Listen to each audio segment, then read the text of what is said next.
Hi everyone, some gamer dude here. Today is the day where I finally rank all of the rulers of the Alice Cluster's main 4 sets. It's been a long time coming. Maybe I should have just made this video in the first place. But I felt it was worth taking the time to talk about each of these cards at length. That way the placement has a frame of reference. We can look at each of the sets as a whole, rather than the cluster, and this video doesn't go on longer than it needs to. I should also note, my rankings will differ from those I gave at the end of each of those videos, because I've had more time to think about things and have rearranged some cards. I am also looking at each card in terms of what it can do both casually and competitively. So some casual rulers might turn up a little higher than they maybe should, because they are attached to a competitive theme deck. Let's begin. Number 25. As I said while discussing the rulers of Alice Cluster, there are so many bad rulers in this cluster, I had a hard time deciding who was the worst of the worst. After much deliberation, I singled out Sorrowful Necromancer Rezard.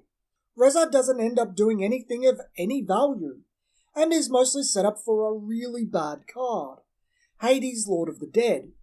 He doesn't even have a fun factor going for him. Number 24. I didn't expect 24 to be this card, but when I was compiling this list, it hit me this card should be in the bottom runnings due to just how pointless it is.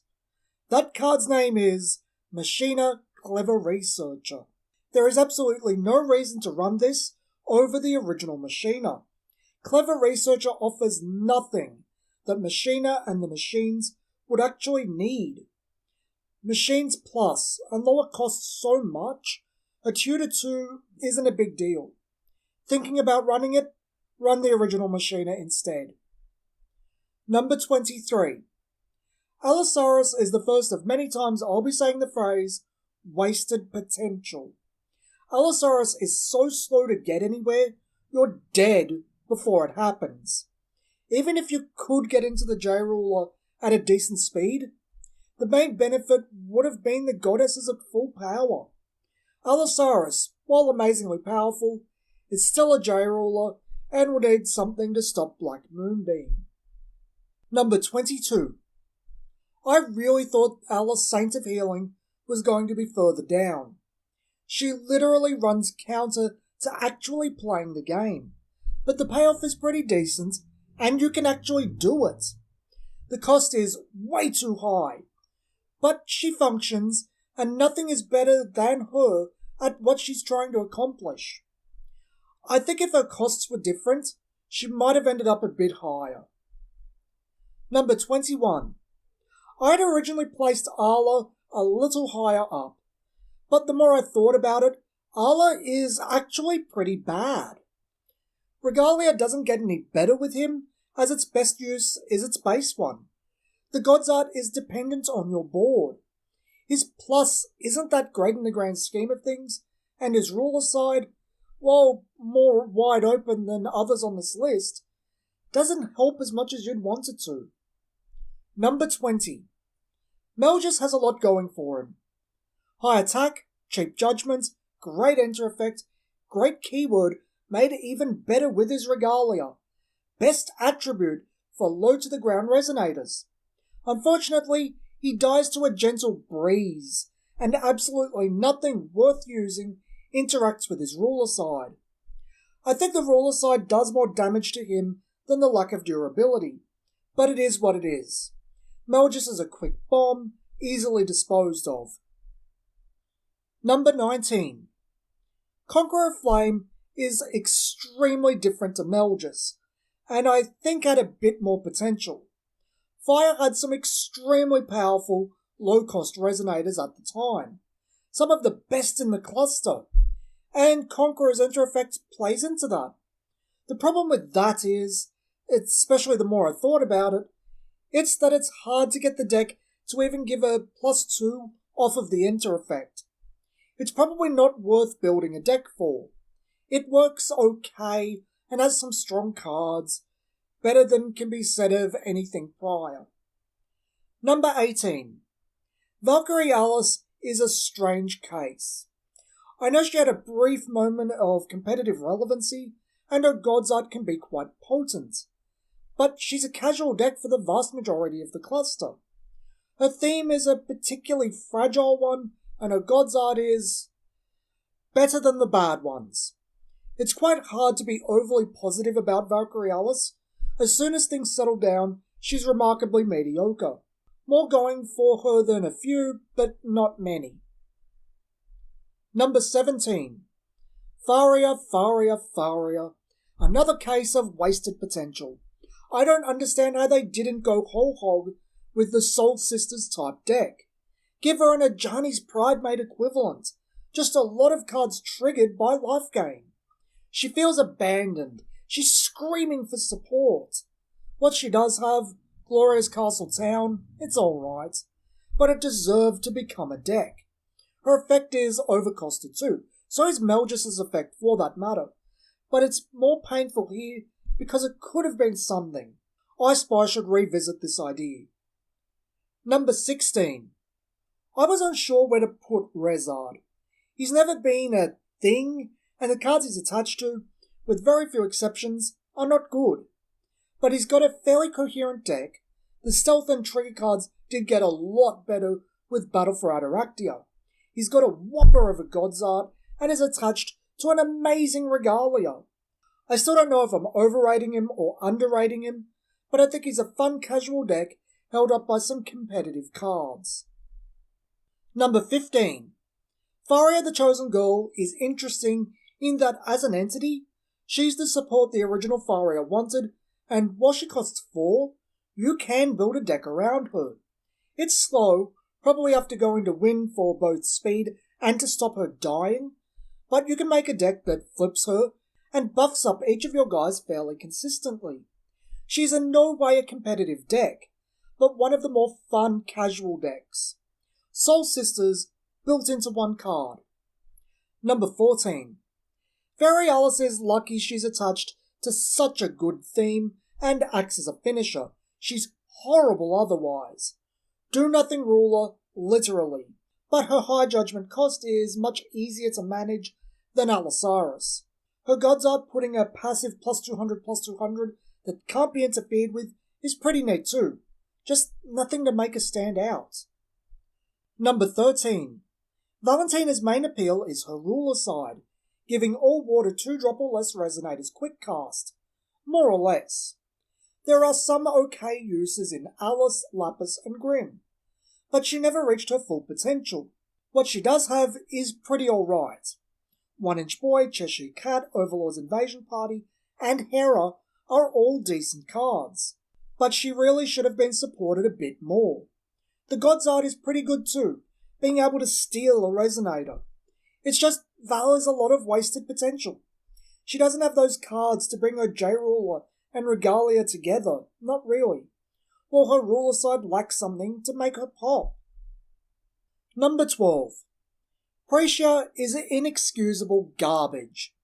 She's better used as a component of Overlord Valentina.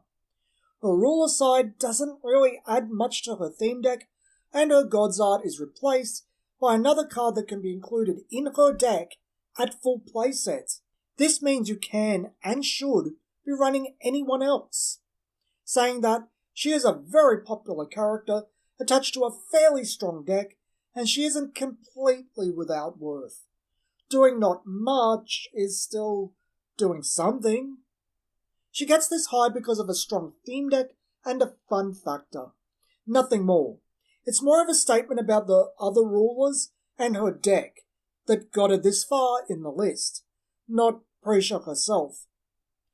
Number 11. Kogia is in a very odd position. Her ruler side can draw you cards, but only off playing cards you probably wouldn't care to run. It can do colour fixing, but Moon can be produced via Regalia, both of which you should be running. Her J-Ruler can shut down automatic abilities, which is very strong, and she fits into Win natively, so keeping her safe isn't a big deal. She could also fit into 3 decks natively, Moon, Awakening, and Light Wind good stuff. but none of those are terribly impressive decks competitively. Kogia is so close to being Queen of Casual.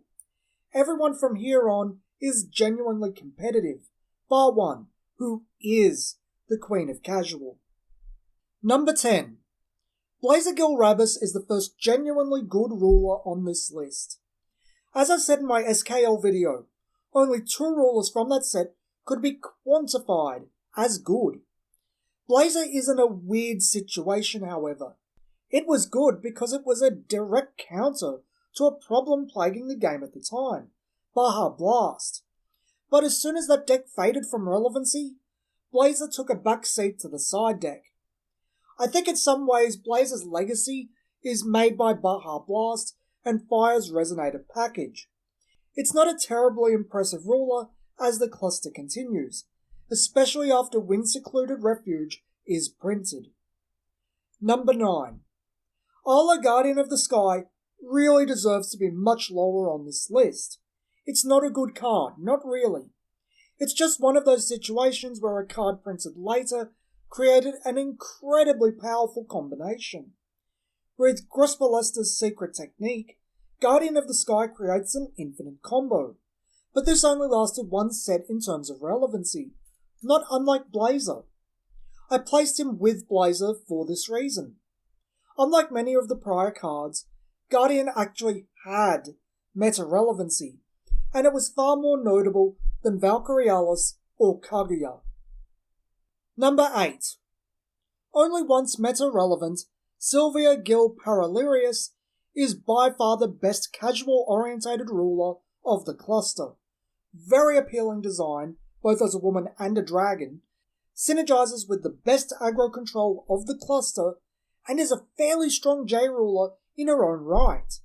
In the grand scheme of things, she ends up as a jack-of-all-trades, master of none. With the exception of her art, each of her niches as a ruler is better done by another. But as far as the casual side of the game goes, Sylvia brings a ton of firepower to the table. She is the queen of casual in Alice Cluster. Number 7. Dark Alice is interesting to me in how much she offers, but is also a bit of a casual trap. Unlike many of the rulers on this list, she's good, but her theme, the shadows, are pretty awful. Slow, plodding, weak. Dark Alice herself, Darkness has a ton of great cards, while her effect can put a damper on Resurrection, Recovery, and Remnant. She can kill things on flip, potentially even multiple, and her God's Art plays into further stat reductions to kill things, or cards that kill things with stat alterations. Make her Darkness Water and play into the God's Art. I think you've got a pretty good deck. While she did turn up a couple of times in top 8s, I think she's a little underrated. Number 6. Maschin is arguably a perfectly designed ruler. For casual, Machines are a comprehensive, strong, and fun theme deck. Maschin adds to this by giving them search power and access to some game-winning plays. For the competitive player, Maschin and his machines were competitively viable for exactly what he offers the casual player. Pluses, finishes, recovery, all of it is competitively relevant. Never a major player in terms of taking consistent first places, he did consistently turn up in top 8s. Maschin and his machines are one of the better designed decks of the cluster, and Maschin is the only ruler not replaced by Reflect. Number 5. Overlord Valentina is another great design that ended up being competitive. But it's also influential. Overlord Valentina really does have a lot of things going for her.